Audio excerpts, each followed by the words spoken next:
اور راستے میں اس کو حسین بیگ بدخشی اور عبد الرحمن مل گئے۔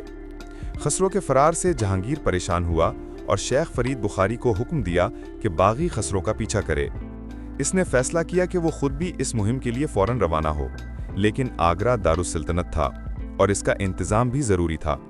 اس لیے جہانگیر نے ایک مجلس وزارت تشکیل دی اور اس مجلس وزارت میں شیخ علاؤالدین، جو شیخ سلیم چشتی کے پوتے تھے، مرزا غیاث بیگ تہرانی، دوست محمد خواجہ جہاں اور راجہ راؤ سنگھ بھردبا شامل تھے۔ شاہ جہان کو اس مجلس کا صدر بنایا گیا۔ یہ شاہ جہان کے لیے عوامی رابطے کا پہلا موقع تھا۔ سہدرا کے مقام سے خسرو کی جلد گرفتاری کے ساتھ بغاوت دم توڑ گئی اور 1607 عیسوی میں خسرو کو آگرہ کے قلعے میں اندھا کر کے قید کر دیا گیا۔ 1616 سے 1620 عیسوی تک وہ ابوالحسن آصف خان کی تحویل میں رہا۔ 1620 عیسوی میں وہ شاہ جہان کی تحویل میں دے دیا گیا اور 26 جنوری 1622 عیسوی کو شاہ جہان کے حکم پر خسرو کو دکن میں قتل کر دیا گیا۔ جنوری 1610 عیسوی میں شہنشاہ جہانگیر نے شاہ جہاں کی نسبت مرزا مظفر حسین صفوی، خانوادہ شاہ اسماعیل، ایران کی لڑکی کندھاری بیگم سے کر دی تھی، حالانکہ اس سے قبل شاہ جہاں کی نسبت ارجمند بانو بیگم سے ہو چکی تھی۔ کندھاری بیگم بعد میں محل میں موجود رہی اور شاہ جہاں نے اسے اپنی بیوی کی حیثیت سے اپنائے رکھا۔ یہ معاملہ مورخین کے لیے زیادہ مشکوک نظر آتا ہے۔ کندھاری بیگم سے شادی مزید 1 سال مؤخر کر دی گئی اور بعد ازاں ارجمند بانو بیگم سے شادی کر دی گئی۔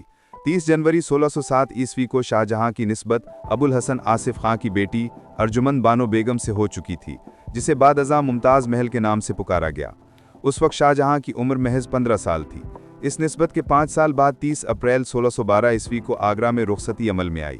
یہ عقد انتہائی کامیاب ترین رہا اور تاریخ میں ایک مثالی جوڑے کے نام سے یاد کیا گیا۔ یہ عقد 19 سال قائم رہا اور ممتاز محل شاہ جہاں کی چہیتی بیوی کے طور پر اپنی حیثیت قائم رکھنے میں برقرار رہی۔ گوہر آرا بیگم کی پیدائش کے کچھ ہی گھنٹوں بعد 17 جون 1631 عیسوی کو ممتاز محل اس دنیا سے رخصت ہو گئی۔ ممتاز محل کو اولاً برہان پور میں امانتاً سپرد خاک کیا گیا اور بعد ازاں تاج محل کی تعمیر مکمل ہو جانے کے بعد اس کی قبر کشائی کر کے اسے تاج محل میں دفن کیا گیا۔ 23 اگست 1617 عیسوی کو شاہ جہاں نے تیسری شادی عبد الرحیم خان خانہ کی بیٹی جو دکن میں سرانجام پائی۔ یہ شادی مصلحتاً سیاسی تھی۔ خسرو کی بغاوت ختم کر کے جہانگیر نے لاہور میں قیام کیا۔ قیام میں لاہور کے دوران ہی شاہ جہاں کو 21 مارچ 1607 کو پہلا فوجی منصب یعنی 8000 ذات اور 5000 سوار مات تو مان توغ اور تبل و علم تفویض ہوئے۔ نومبر 1607 میں شاہ جہاں کو اجین کی جاگیر اور حصار فیروزہ کی سرکار تفویض ہوئی۔ اس کے علاوہ شہنشاہ جہانگیر کی طرف سے شہزادے کو یہ اجازت دی گئی کہ وہ سرخ خیمہ نصب کر سکتا ہے۔ یہ اجازت خصوصاً عنایت خاص کے اعتبار سے سب سے بڑے شہزادے کو دی جاتی تھی۔ اس اعزازات کے علاوہ مزید یہ کہ ایک شاہی مہر اس کے سپرد کر دی گئی اور حکم دیا گیا کہ جملہ فرامین اور پروانوں پر اس کی مہر ضرور ثبت ہونی چاہیے۔ 27 مارچ 1612 کو ملکہ نور جہاں کے مشورے پر شہنشاہ جہانگیر نے شاہ جہاں کو 12000 ذات اور 5000 سوار کا منصب عطا کیا۔ شہزادہ خرم نے غیر معمولی فوجی صلاحیتوں کا مظاہرہ کیا۔ خرم کو اپنی فوجی طاقت کو آزمانے کا پہلا موقع راجپوت ریاست میواڑ کے خلاف مغل مہم کے دوران تھا، جو اکبر کے دور حکومت سے مغلوں کی دشمن قوت تھی۔ 1 سال کی سخت جنگ کے بعد رانا امر سنگھ اول نے مغل افواج کے سامنے مشروط طور پر ہتھیار ڈال دیے اور میواڑ کی مغل مہم کے نتیجے میں مغل سلطنت کی جاگیردار ریاست بن گئے۔ 33 عیسوی میں خرم نے امر سنگھ کے وارث کنور کرن سنگھ کو جہانگیر کے حوالے کر دیا۔ خرم کو ان کی والدہ اور سوتیلی ماؤں کو خراج عقیدت پیش کرنے کے لیے بھیجا گیا تھا اور بعد میں جہانگیر نے انہیں انعام سے نوازا۔ اسی سال اس کے منصب کو 12000 6000 سے بڑھا کر 15000 7000 کر دیا گیا، جو اس کے بھائی پرویز کے برابر تھا۔ 36 1616 عیسوی میں خرم کی دکن روانگی پر جہانگیر نے انہیں شاہ سلطان خرم کا لقب دیا۔ 1617 عیسوی میں خرم کو دکن میں لودھیوں سے نمٹنے کی ہدایت کی گئی تاکہ سلطنت کے جنوبی سرحدوں کو محفوظ بنایا جا سکے اور اس علاقے پر شاہی کنٹرول بحال کیا جا سکے۔ ان مہمات میں کامیابیوں کے بعد 1617 عیسوی میں واپسی پر خرم نے جہانگیر کے سامنے قرانچ کا مظاہرہ کیا، جس نے انہیں جھروکا بلایا اور اپنی نشست سے اٹھ کر انہیں گلے لگایا۔ جہانگیر نے اسے شاہ جہاں فارسی دنیا کا بادشاہ کا لقب دیا اور اس کے فوجی عہدے کو 30,000 20,000 تک بڑھا دیا اور اسے اپنے دربار میں ایک خاص تخت کی اجازت دی، جو ایک شہزادے کے لیے ایک بے مثال اعزاز تھا۔ 39 ایس ہولڈن لکھتے ہیں، وہ کچھ لوگوں کی طرف سے خوش تھے، دوسروں سے حسد کرتے تھے، کسی سے محبت نہیں کرتے تھے۔ 40